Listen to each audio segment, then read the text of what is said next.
Bonjour, je m'appelle Rokhaya Diallo, j'ai 39 ans, je suis journaliste, réalisatrice et j'écris aussi des livres. Aucune lutte ne peut être menée par des gens qui veulent libérer d'autres personnes à leur place.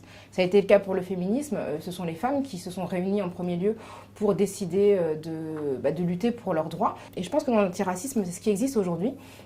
C'est qu'on a désormais plus une organisation qui a été créée par le gouvernement qui dit, dont le slogan est « touche pas à mon pote », mais aujourd'hui le pote en fait a décidé de se prendre en charge, se prendre en main, et on a des associations d'asiatiques, de roms, de personnes musulmanes, de personnes noires qui décident d'expliquer en fait quelles sont leurs priorités et comment elles doivent mener la lutte, quitte à ce que d'autres personnes qui ne sont pas directement affectées par le racisme se joignent à elles.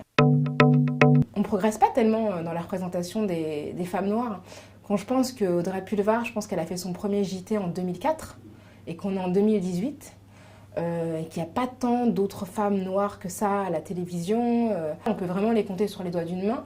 Moi, je sais que j'ai entendu dans la presse féminine dire souvent que lorsqu'on mettait une femme noire en une, ça faisait baisser les ventes de 30%.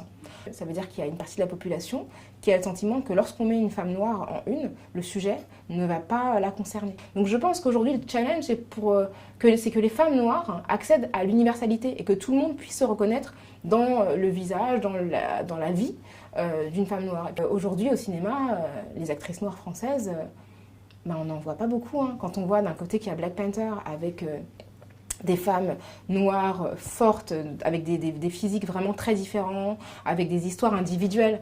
En France, si on voulait faire Black Panther avec un cast français, passer Omar Sy, Aïssa Maïga, voilà, on voit bien qu'on doit réfléchir. Je pense qu'on est dans un pays en fait qui se vit comme un pays blanc et qui a énormément de mal à rendre compte de ce qu'il est réellement. Ce ne sont pas des gens que j'ai inventés, ce sont des gens qui existent, mais ils n'ont pas d'existence dans la fiction. Et c'est ça qui fait qu'on n'arrive pas à avoir l'imagination de se dire que telle ou telle personne peut incarner parfaitement un journal de télévision et parler à la France entière. Ce qui est fou, c'est qu'aux États-Unis, en réalité, les quotas sont interdits depuis 1978. Mais dans les mentalités, en fait, on a compris qu'il fallait que tout le monde s'y retrouve. C'est pas parce que les États-Unis sont des gens qui sont qui aspirent plus à l'égalité que nous, c'est parce qu'il y a quand même une logique économique. Qu'on soit noir, blanc, arabe ou asiatique, on consomme, on regarde la télé et peut-être qu'on a aussi envie chacune de se retrouver. C'est important de rappeler quand même que quelqu'un comme Will Smith a commencé à la télévision dans une série noire qui était Le Prince de Bel-Air, qu'on a tous regardé quand on était jeune et qui est devenu maintenant une star internationale qui parle à tous les publics. Donc je pense qu'il serait normal que les gens qui financent la production avec ma redevance fassent en sorte que tout le monde soit représenté. Et quand je dis moi, c'est aussi les personnes qui sont en situation de handicap, des personnes qui sont qui ont des physiques un peu différents, qui sont pas dans les canons de beauté habituels, qui sont plus gros, qui peuvent être albinos, qui peuvent avoir des problèmes de... Enfin, ce sont des gens qu'on ne voit jamais et qui pourtant sont des citoyens qui participent autant à l'effort, en tout cas pour financer l'audiovisuel, que tout le monde. En réalité, moi je pense qu'en France, il y a un repli communautaire, mais que ce repli est blanc.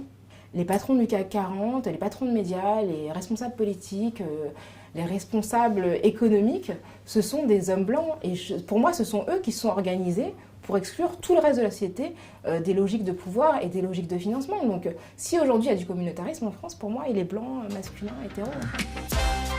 J'ai grandi en fait sans vraiment me rendre compte du fait que j'étais noire parce que beaucoup de gens autour de moi étaient d'origine asiatique, d'origine arabe, etc. Et donc on était plein à avoir des parents avec des accents, etc. Donc c'était pas vraiment une question. Et cette question-là, moi, elle m'est arrivée assez tard quand j'ai poussé mes études parce qu'au bout d'un moment, plus on avance dans les études, moins il y a d'arabes, moins il y a de noirs, et puis au bout d'un moment, on est la seule.